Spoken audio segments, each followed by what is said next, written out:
Alors effectivement, je vais vous parler des différentes techniques de végétalisation et du bâtiment en général, mais plus principalement de toiture.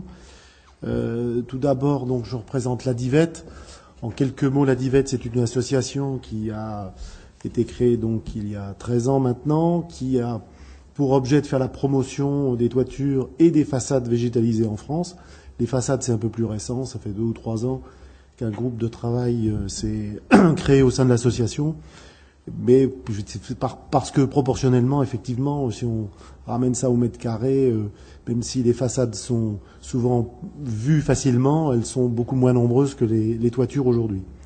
Donc cette association compte une 60aine de membres avec un certain nombre de collèges qui comprennent des entreprises, du bâtiment, des paysages, des entreprises ou je dirais des fournisseurs de solutions et de systèmes, des organismes de recherche, de formation, et puis un certain nombre de membres associés, comme des organisations professionnelles venant du monde de l'étanchéité, du paysage, l'Union des entreprises du paysage, et puis un certain nombre de réseaux, HQE, etc., qui sont des membres, on va dire, plus ou moins actifs dans l'association. Et puis on est également adhérent à une association, à 2 associations mondiales. Il y en a 2, qui sont le VEGIN et l'EFB, qui sont des associations qui, dans chaque pays, font à peu près la même chose que nous et tentent de faire la promotion des toitures.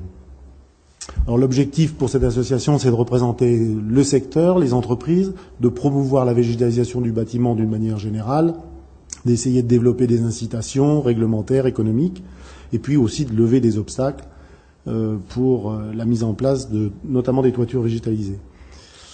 Elle essaie de veiller à la qualité du marché. Il y a des règles professionnelles, je reviendrai sur le sujet, qui essaient d'encadrer un petit peu les bonnes pratiques dans ce domaine. Participe à l'amélioration des connaissances. Alors, il y a un certain nombre d'essais, de recherches qui ont été faits, d'expérimentations qui continuent.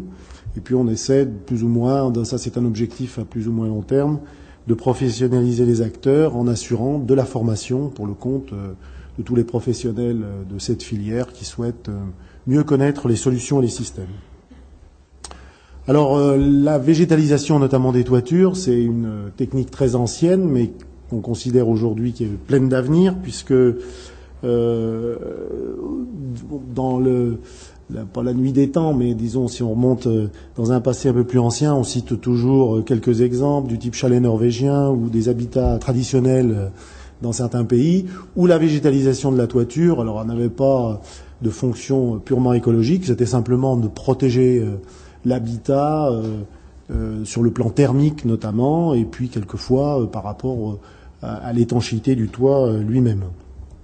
Aujourd'hui, les concepts ont évolué, on fait des choses très très différentes, et puis l'idée phare, c'est que au-delà de tous les avantages sur lesquels on pourra revenir de la végétalisation, notamment des toitures, on a des espaces qui sont totalement inoccupés, qui sont libres, et qu'on peut, je dirais, agréablement ou utilement exploiter, notamment pour le végétal. Et donc de pouvoir ramener la nature, notamment dans les centres urbains en ville.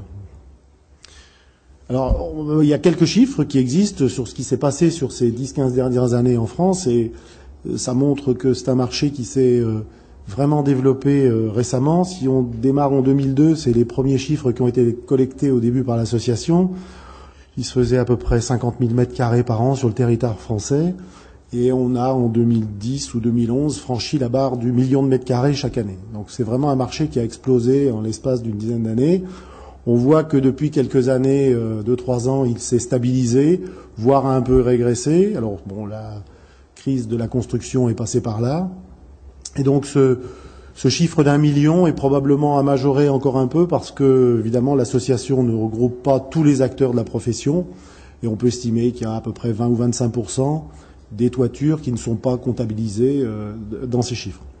Donc si on dit que le marché français de l'étanchéité des toitures plates auquel est associée la végétalisation extensive est de l'ordre de 25 millions, ça fait à peu près 1 mètre carré sur 25 qui aujourd'hui est végétalisé, ce qui est tout de même un chiffre assez significatif. Si on parle plus particulièrement de la segmentation, et c'est les 2 petits pictogrammes qui sont en bas, c'est majoritairement des travaux neufs. parce que effectivement, on a des contraintes de poids ou de choses comme ça, qui fait qu'en réhabilitation, il n'est pas toujours facile de pouvoir rapporter une surcharge sur des ouvrages existants, notamment des structures légères à base de bois ou d'acier. Donc là, c'est un peu plus compliqué.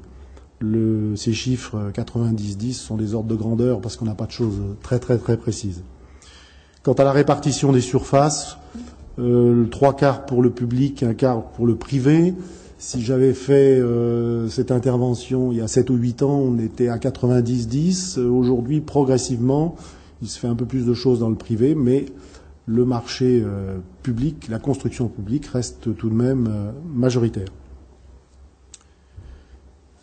Alors, nous ne sommes pas tout seuls, évidemment, dans le monde. On cite souvent, parmi les pays les plus végétalisés, on va dire, en toiture, les Allemands, qui historiquement ont commencé bien avant nous. C'est à peu près 8 millions de mètres carrés par an. Là, on a des chiffres avec une répartition entre l'extensif et l'intensif. Je reviendrai sur les définitions exactes là-dessus. Donc l'Allemagne loin devant, la Suisse 1 800 000, donc ça veut dire qu'on est à peu près en 3e position en Europe. Il est probable que si on se positionne à un échelon mondial, les États-Unis sont devant nous, mais que la France est probablement aujourd'hui le 4e pays. Alors si on ramène ça aux surfaces construites, il est probable que l'Autriche est devant nous, ou que même les pays scandinaves sont peut-être un peu devant nous. Mais on est sur une voie où on a le marché français, en l'espace de 10 ans, a acquis une certaine maturité. Alors, pour revenir sur les systèmes proprement dits, une toiture végétalisée, puisque, comme je disais tout à l'heure, la partie façade, je l'évoquerai peu, parce que d'abord, je suis pas un grand connaisseur du sujet, et puis on dispose de moins d'éléments. Une toiture terrasse, il y a toujours un élément porteur. Vous allez voir, vous voyez les couches successives, un pare-vapeur, un isolant, une étanchéité dont la particularité est d'être résistante à la pénétration des racines. Il y a des tests spécifiques pour ça. Une couche de drainage, un système de filtrage, le substrat qui est la couche de culture, et puis la partie végétale. Et globalement, quels que soient les systèmes, quelles que soient les solutions, quels que soient les procédés que peuvent vous proposer les fournisseurs avec des échelles plus ou moins différentes, on est toujours à peu près sur cette base. Et dans les différentes solutions, donc il y a un distinguo à faire entre 3 grandes familles, l'extensif, le semi-intensif et l'intensif. Alors je vais commencer par le dernier. L'intensif, c'est ce qu'on appelle la terrasse jardin, qui existe solution depuis très très longtemps. Ce sont des cultures, cette fois, je dirais, comparables à un jardin naturel, mais au lieu de l'avoir au sol, vous l'avez en terrasse. Couche beaucoup plus épaisse, puisqu'on a au minimum 30 cm de terre végétale. Quand je dis 30 cm, ça veut dire que là, on se limite un peu d'herbe, quelques mini-arbustes, mais pas grand-chose. Mais on peut monter, si on veut, des arbres à des épaisseurs beaucoup plus importantes. Le poids, c'est au moins 600 kg du mètre carré. C'est limité aux terrasses béton. On a un choix de végétaux extrêmement large, de l'entretien comme un jardin au sol, et puis un coût qui est évidemment plus élevé. L'avantage aussi, c'est que c'est de la toiture accessible, on peut s'y installer et considérer ça comme un jardin, bien entendu, qu'on exploiterait de la même façon au sol que sur sa terrasse. En revenant à la première colonne, l'extensif, donc là, ce sont les cultures de plus faible épaisseur, de l'ordre d'une dizaine de centimètres, un poids d'environ une centaine de kilos. On peut l'installer sur l'ensemble des structures de construction, le béton, mais aussi les structures légères telles que le bois ou l'acier, les tôles d'acier nervuré. La végétalisation est un peu plus restreinte parce que la couche de culture est plus faible. Il y a un entretien qui est réduit, mais qui est existant, et c'est la solution la plus économique. Et puis, à l'intersection des deux, toujours pour des terrasses dites inaccessibles, on a des systèmes semi-intensifs avec une couche de culture un peu plus importante, des poids un peu plus importants, également utilisables sur l'ensemble des supports classiques, avec un peu plus de végétaux, etc. Donc comprenez bien que plus on a une couche de culture importante, plus épaisse, plus on peut planter des choses importantes, mais plus ça demande d'entretien et plus le coût monte. Tout est à peu près proportionnel.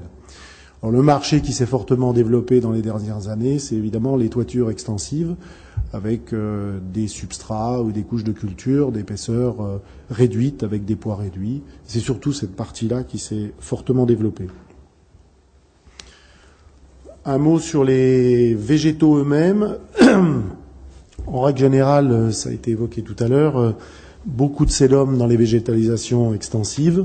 On peut y retrouver des mousses, des vivaces, des graminées, des petites plantes ligneuses. Là, je dirais que les mélanges ou les possibilités peuvent être variées en fonction des solutions qui existent sur le marché. Et puis, au fur et à mesure qu'on va monter en épaisseur, passer au semi-intensif ou à l'intensif, on va avoir des choses un peu plus conséquentes avec du gazon, des plantations qui demanderont un petit peu plus d'entretien, mais ou des plantes arbusives.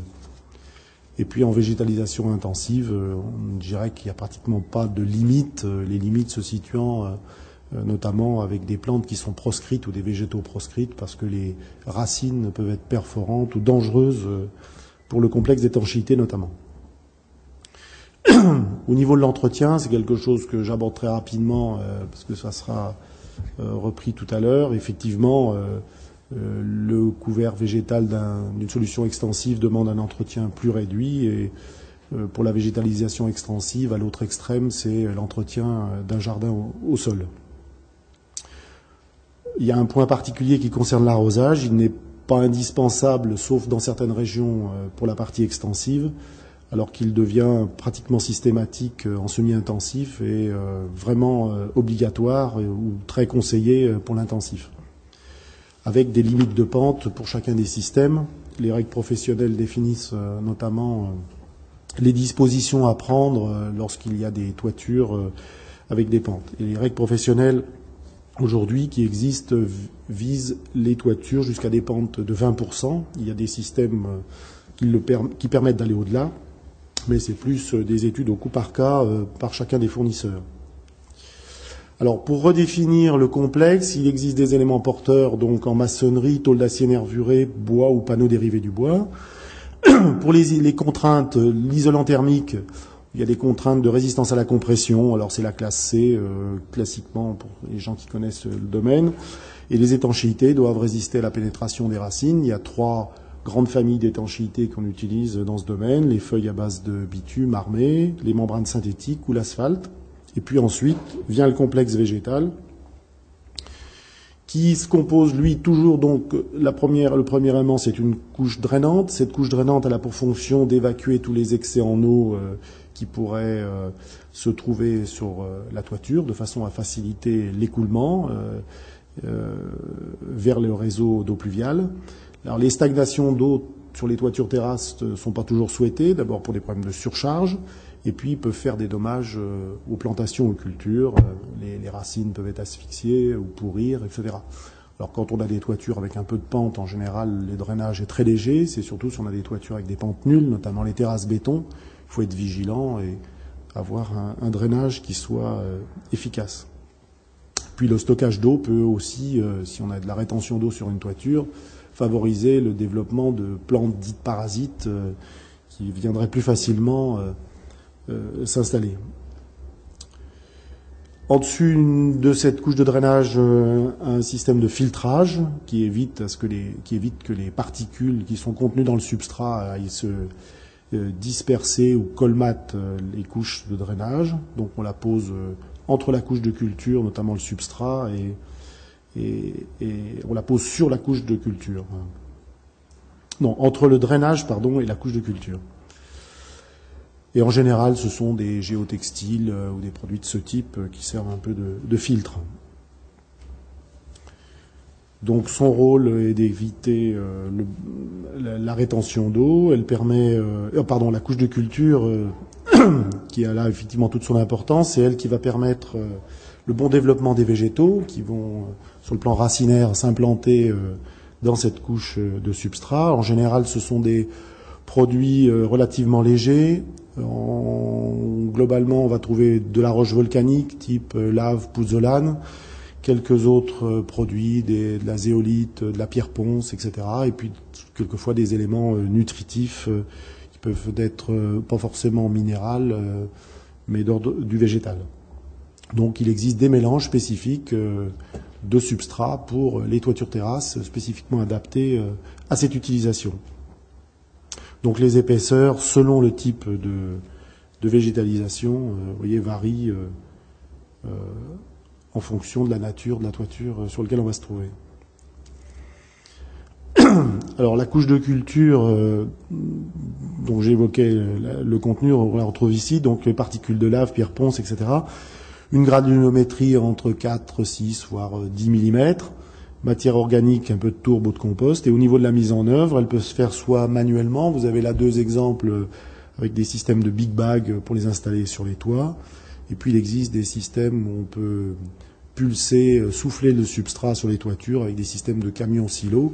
C'est assez simple, rapide, et dès qu'on a des ouvrages de grande dimension, c'est vers ces solutions souvent que les entreprises se tournent. Alors quand on arrive à la couche végétale elle-même, donc pour les cas des terrasses jardins, on est dans le cas c'est équivalent à un jardin au sol, donc même type de plantation. Pour l'extensif, on peut associer des plantes qui vont s'adapter progressivement au milieu, donc il y a des choix de végétaux destinés à ce type d'application, pour ce type de terrasse, qui fonctionnent de manière quasi autonome et vont se régénérer et se reproduire in situ. Alors certaines espèces, quand on fait des mélanges, vont disparaître parce qu'il y a toujours dans un milieu, dans un lieu donné, des végétaux qui vont plus facilement s'adapter, d'autres qui vont dominer un peu la situation et vont éliminer progressivement les autres.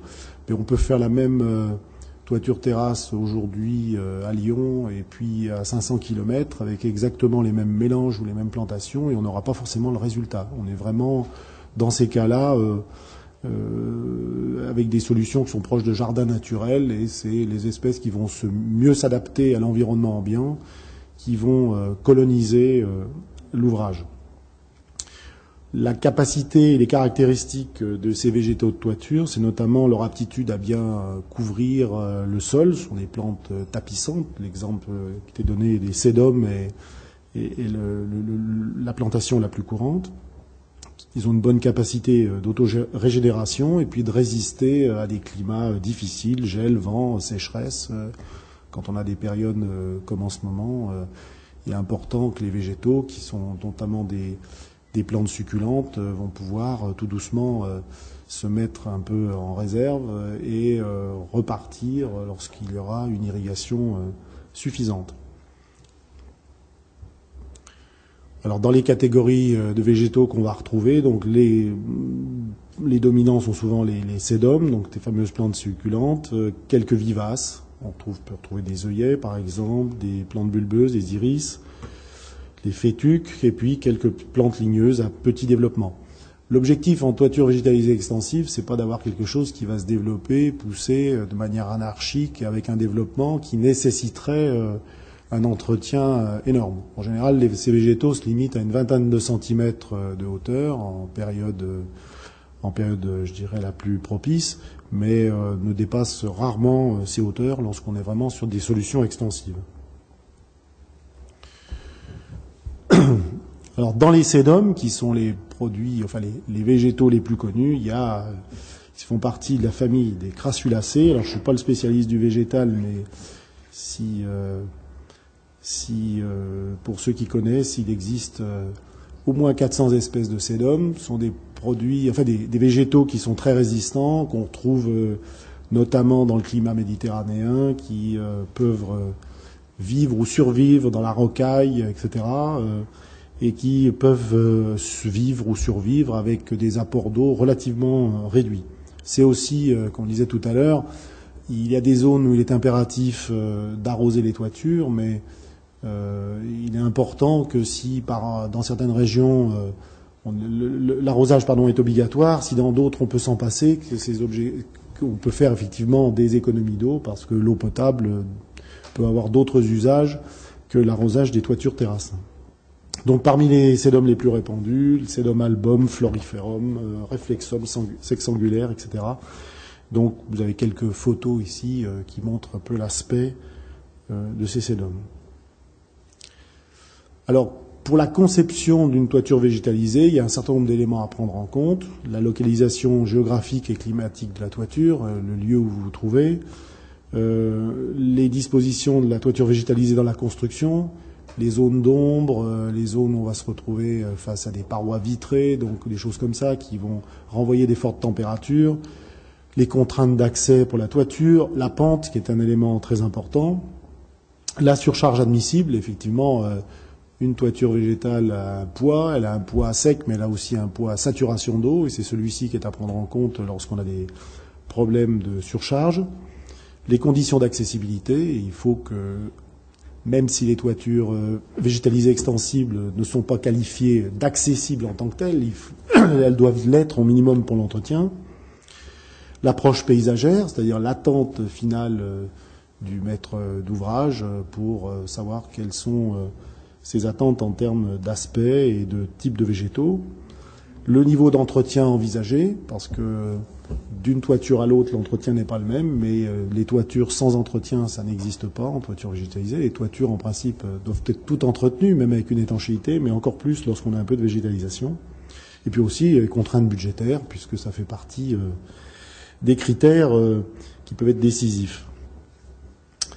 Alors, juste pour résumer, donc en intensif, grande gamme végétale, un jardin, on emploie de la terre, des charges lourdes, un fort entretien et l'arrosage incontournable. S'il y a quelques mots à retenir, c'est ça.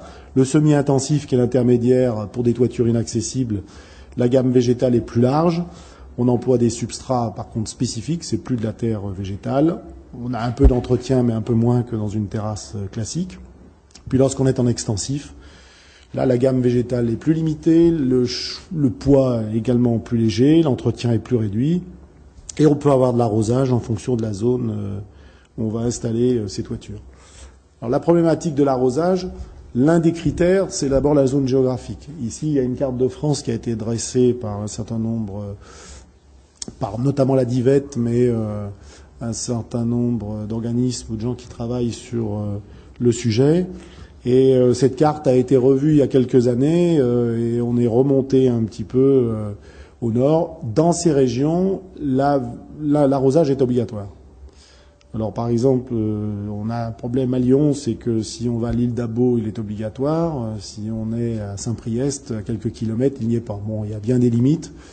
Et il peut être conseillé dans des zones bien particulières, sèches, notamment en centre urbain, pour non pas avoir un végétal qui ne va pas mourir, mais pour avoir quelque chose qui soit un peu plus luxuriant, un peu plus confortable et qui ait un couvert, on va dire, fleuri, permanent ou plus important pendant les périodes sèches.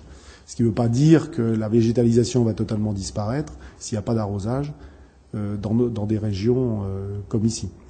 Mais quand on est dans le sud de la France, climat méditerranéen notamment, c'est indispensable. Lorsque l'on est toujours en végétalisation extensive, il existe plusieurs solutions pour la mise en œuvre du végétal. Alors il y a des systèmes de semis avec soit des graines, soit des fragments. Donc en général, c'est un mélange de plantes vivaces, de graminées, de sédum. Donc on fait un semis manuel et puis on attend que ça pousse.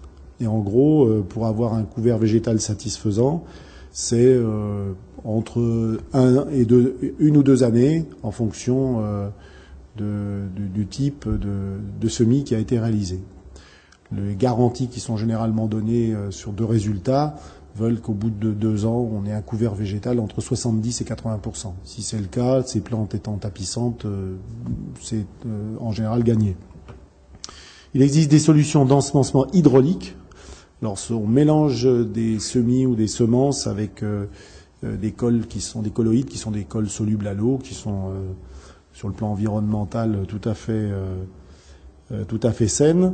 Donc, ces bouts de plantes ou ces graines sont mélangés et ces colloïdes permettent d'éviter que le semis ou les semences s'envolent sous l'effet du vent.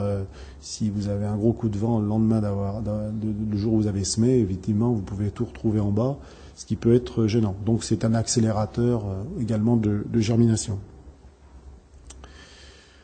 Ensuite, il y a des solutions qui sont plus plantées, on va dire, petites plantations, des micromottes. Donc ce sont des micro-plantations qui se présentent, vous l'avez sur la photo du milieu, des petits godets. Donc ça permet d'avoir déjà une plante qui a démarré, et donc c'est une petite plantation en général manuelle. On peut avoir des végétaux de taille un peu supérieure dans certains cas. Donc c'est dès le départ d'avoir quelque chose dans le substrat qui a permis d'avoir un couvert végétal naissant. Et là, la colonisation est plus rapide, puisqu'en général, en bout de 6 à 12 mois, on arrive à avoir un couvert végétal intéressant. Il est important de rappeler aussi qu'il y a des périodes pour les plantations, que ce soit du semis ou ces systèmes de micro-plantation. On ne fait pas ça en plein été, on ne fait pas ça en plein hiver, en période de gel, un peu comme on le fait pour son jardin. Autre solution, des systèmes dits précultivés. Donc dans ces cas-là, l'intérêt c'est d'avoir un couvert végétal immédiat. Donc les solutions précultivées existent sous forme de tapis. Donc on a toujours une couche de culture, comme vous le voyez en bas à gauche, qui est toujours en substrat. Et puis on a des tapis précultivés qui ont été préparés ou qui ont poussé en milieu horticole sur une couche de substrat et en général une toile de jute ou toile de coco. Et ces tapis qui ont en général 6 à 8 mois de culture, qui sont déjà verts et qui sont à base de sédum, comme on le fait pour du gazon sur les stades ou autres, on vient les découper, les enraciner, mettre en toiture. Et progressivement, le système racinaire va rentrer dans le substrat et permettre d'avoir un couvert végétal homogène sur l'ensemble de la toiture.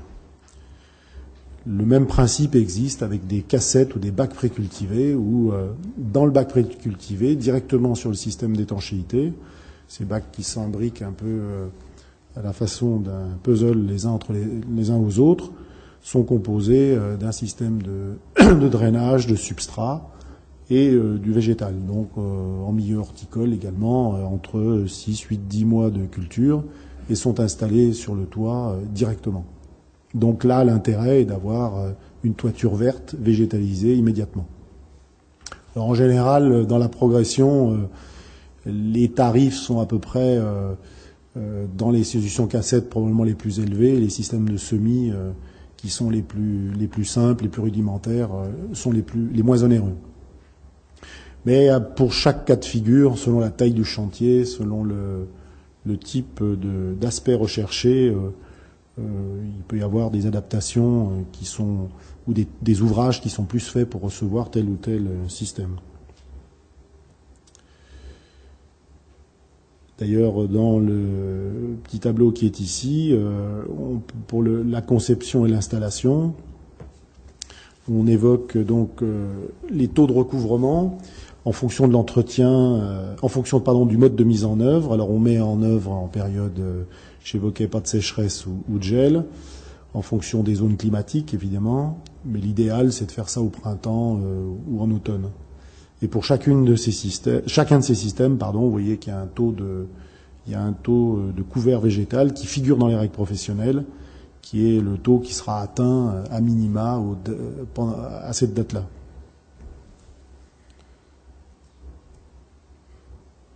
Alors, je vais parler rapidement, succinctement, des différentes solutions qui peuvent exister, notamment pour la toiture végétalisée extensive.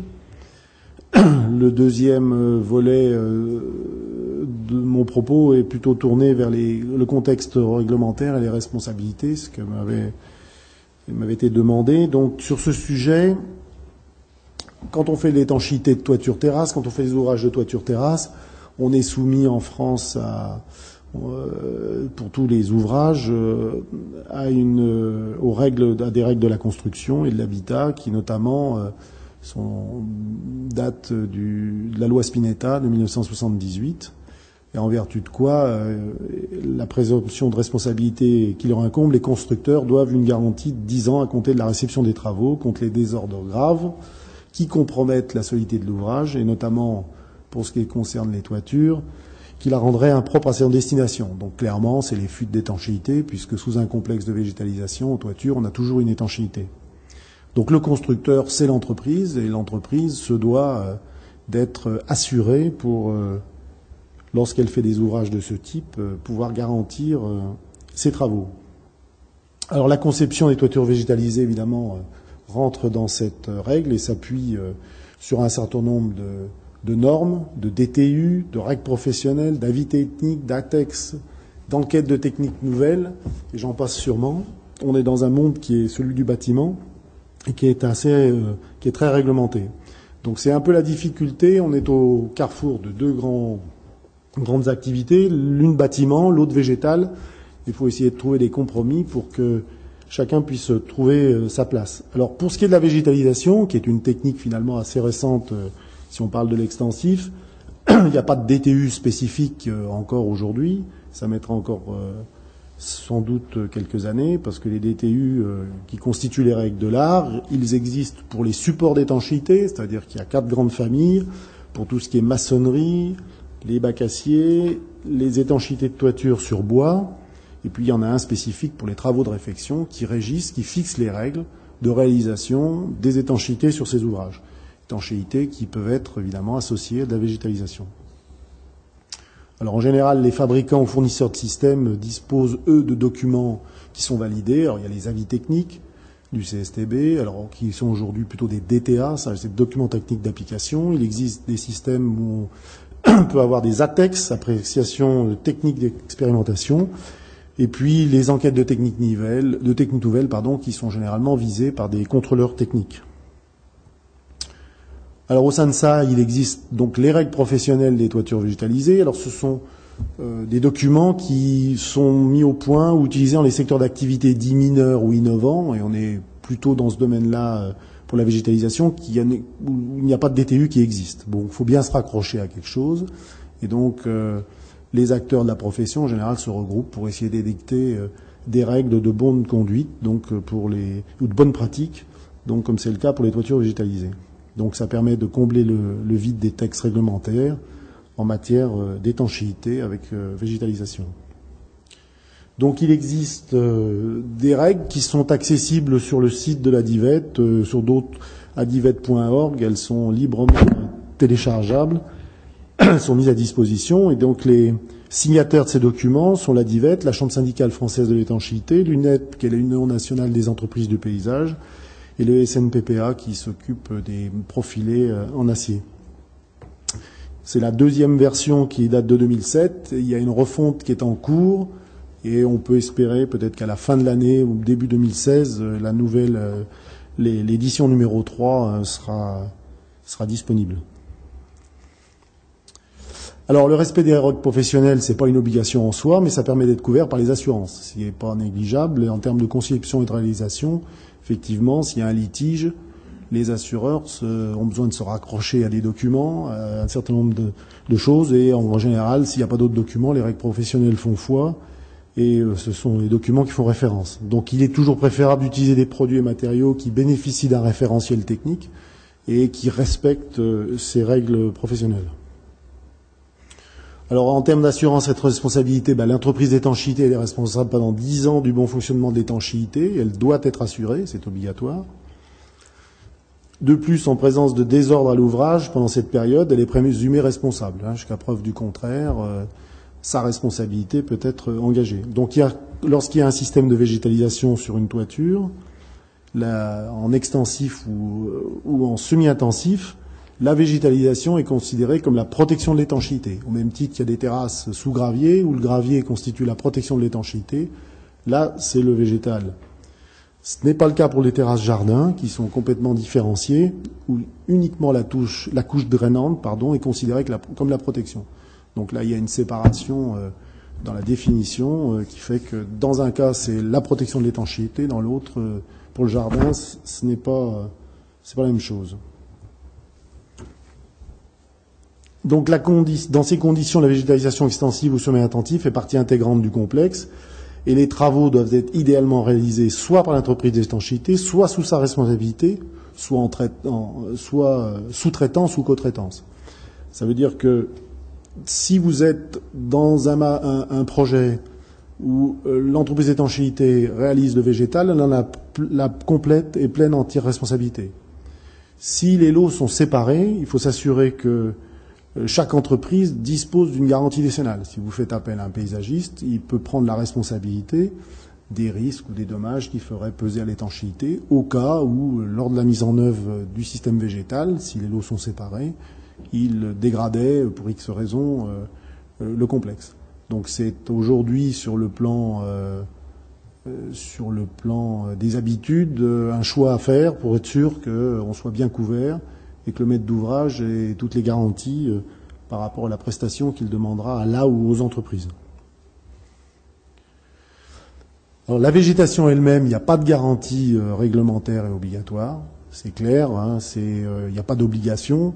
L'obligation, elle est uniquement sur la partie étanchéité, qui peut mettre en péril la solidité ou la pérennité de l'ouvrage. Si le végétal meurt, mon Dieu, le bâtiment va pas s'effondrer. Donc, il n'y a pas d'obligation contractuelle. Néanmoins, certaines entreprises ou les fournisseurs peuvent s'engager sur une garantie contractuelle de résultat vis-à-vis du client. J'évoque uniquement la partie entretien sans rentrer dans les détails, sur le fait qu'il est indispensable et que le maître d'ouvrage doit souscrire un contrat d'entretien afin de garantir la pérennité de la végétalisation. Longtemps, on a cru que ces toitures végétalisées extensives étaient dites sans entretien, que une fois qu'elle était installée, ça allait pousser tout seul, vivre seul, sans qu'on s'en occupe. C'est une idée reçue qui est une fausse bonne idée, parce que et peut-être que tous les acteurs de la profession n'ont pas su bien passer les messages à une certaine époque, mais aujourd'hui c'est très clair, c'est précisé dans les règles professionnelles, il faut de l'entretien. Et puis l'étanchéité doit être suivie et aussi entretenue. Alors, maintenant que j'ai fait ce rappel aux règles, c'est pas pour faire peur à tout le monde, et j'ai pas l'objectif de noircir le tableau, hein. Globalement, et les assureurs, s'il y en avait ici, pourraient en témoigner, il n'y a pas de pathologie spécifique ou de sinistre en toiture végétalisée. Les seuls sinistres que je connaisse, c'est effectivement le végétal qui est mort pour X raisons, mais ça, c'est pas irréversible. Il y a toujours des solutions de redémarrage, mais le fait d'associer de la végétalisation à une étanchéité ne génère pas des sinistres ou des pathologies. On peut même dire que la végétalisation protège l'étanchéité des rayons UV, des chocs thermiques, et qu'elle doit et qu'elle va assurer une meilleure durée de vie et améliorer la durée de vie de cette étanchéité. Donc voilà, le respect de certaines règles, c'est d'abord une affaire de bon sens, et c'est l'intérêt de tout le monde, parce que je pense que si la réputation des toitures végétalisées est bonne, et on peut penser que si au cours des 10 dernières années le marché s'est développé, c'est parce que quelque part il y avait des succès, des réussites, et qu'on avait des solutions aujourd'hui sur le marché qui pouvaient être pérennes. Voilà, j'ai quelques photos, quelques vues pour terminer, qui peuvent être locales ou ailleurs, où on voit qu'on peut faire des végétations, là, du semi-intensif, là, des choses beaucoup plus réduites avec des débuts de végétalisation, des aspects qui sont, en fonction des saisons, des coloris de sédum notamment, qui vont changer, passer du vert au jaune, du jaune au rouge, ainsi de suite, de la végétalisation un peu plus dense, avec des végétaux un peu plus développés. J'ai évoqué tout à l'heure les pentes. Les règles professionnelles vont jusqu'à 20%, mais il existe aujourd'hui des solutions sur le marché pour pouvoir végétaliser, j'allais dire presque sans limite. Preuve en est sur cette réalisation. Par contre, dans des cas comme ça, il y a des dispositions, des systèmes d'accroche, la nécessité d'avoir des dispositifs spécifiques pour pas retrouver les végétaux en bas. Voilà, des solutions précultivées en cassette. Ces solutions précultivées ont par exemple le gros avantage de pouvoir être installées très simplement et très facilement. C'est j'allais dire un jeu de construction, même pas, hein, c'est vraiment à aligner proprement et pour avoir un résultat final intéressant. On a là, ici, sur cet exemple, ce qu'on appelle les zones stériles. Sur une toiture, il existe des zones qu'on ne végétalise pas ou jamais, des zones où il y a des évacuations pluviales, notamment, pour éviter le blocage des évacuations pluviales, des zones vers les relevés, au pied de lanterneaux, des choses comme ça. Tout ça est relativement bien décrit dans tout ce qui est règles professionnelles. Voilà, j'en ai terminé sur ces généralités, sur la végétalisation extensive.